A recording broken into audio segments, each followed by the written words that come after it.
Wildfires, while serving a purpose of refreshing growth and habitats, can also become out of hand, causing harm and destruction. Due to the West Coast climate and susceptibility to drought, partnered with human impact, it is something that has been devastating the Pacific Northwest for centuries.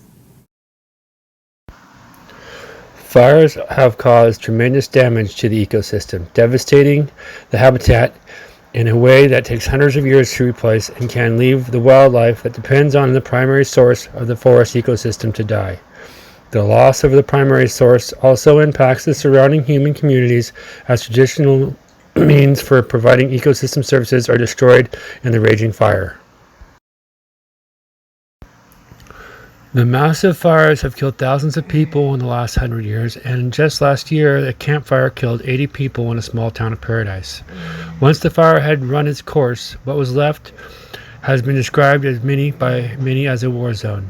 Nothing but ash and rubble filled with toxic chemicals remained. Particles that are not healthy to breathe filled the air, and the ash was easily washed off into surrounding streams when it rained.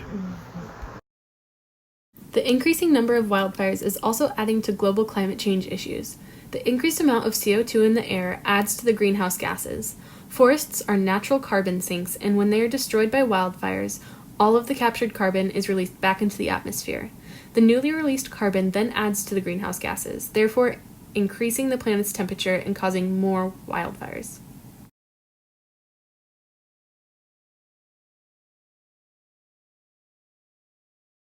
Creating a collective vision for wildfire prevention would revolve around recognizing who and what is most commonly causing wildfires, who is involved and affected, the stakeholders, what we are currently doing to prevent them, and what we could be doing better as a collective.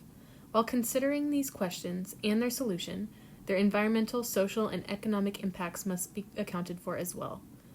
With wildfires being considered a wicked problem, it makes sense that this is challenging to find a collective vision that fits all of these criteria. But a collective vision is not a utopian vision. It is grounded in reality. Keeping in mind this idea that collective vision needs to be a realistic vision rather than perfect helps maintain that each stakeholder have a voice in the vision. The collective vision is not total agreement, but a vision that many different people are willing to work towards. Part 1 of Section C goes over technology to educate people to help us propel into the future that we would like to see for wildfires in the West. Advanced satellite imagery and thermal detection could help to show where fires are occurring and how much they have burned. Similarly, drones could work more effectively to put out fires while putting less lives at risk. Another way that we could use technology is to communicate with one another. Communication will be very important in the pre-development stage, and it will need to continue throughout all stages to ensure that everybody is doing their job to help this wicked problem of wildfires in the West.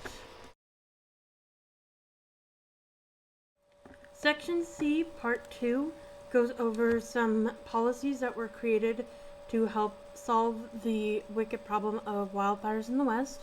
So a community-based policy that was created by the Wildland Urban Interface, or WUI, in 2011 helps people prepare the best they can for when a fire ignites in their area.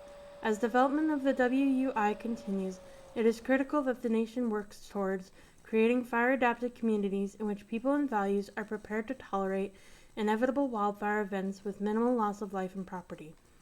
The importance of this goal was affirmed in the National Cohesive Wildland Fire Management Strategy, a government-based policy that was created by the Forest Management during the 2008 and 2012 years by the National Park Service Wildland Fire Management Strategic Plan, explicitly directs employees to engage with stakeholders through both education and collaborative efforts. The government can ensure that communication between the stakeholders is equal and continues to happen throughout all of the target stages. I think that education will be key in the pre-development stage, which occurs during 2018 and 2025.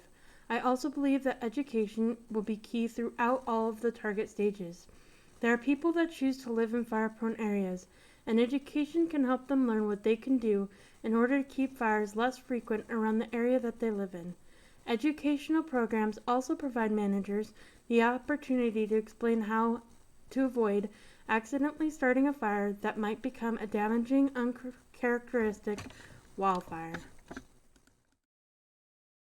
Overall, our strategies are much more distributed in a grassroots style rather than a top-down style.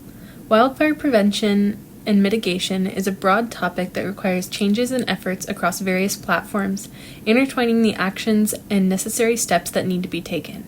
Our strategies are more distributed because they include all of the stakeholders that are involved in the wildfires in the West.